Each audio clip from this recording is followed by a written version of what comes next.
fake news po, yung parang lumalabas sa mga litrato po sa social media na para nakakast yung paa ni ni former Senator Revilla. Oh, yes. Bong Revilla. Uy, nagpakita ko. Luma na kasi yun. Ang bago nun, ang bago ay nasa NBI ba sa kanina? DOJ. Oo, so yun po ang bago dyan, ha?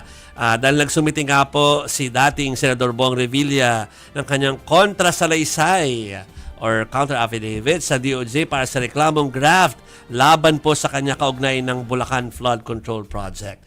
Kasama rin niyang ibinigay ang mga ebidensyang nagpapatunay na pawang kasinungalingan po ang mga akusasyon laban sa kanya. Matanda ang sinabi ni dating DPWH Undersecretary Roberto Bernardo sa Senado po yan, ha, na naghatid daw siya ng 125 million pesos sa bahay ni Revilla.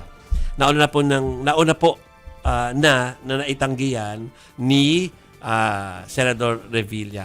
Kala ko si She Torres yung nasa likod. Hindi ko tuloy nakita. Pero alam ko ilang minuto lang siya dun sa Department of Justice kasi nag-oath taking lang tapos yung filing nga po ng kanyang affidavit, mga kapatid.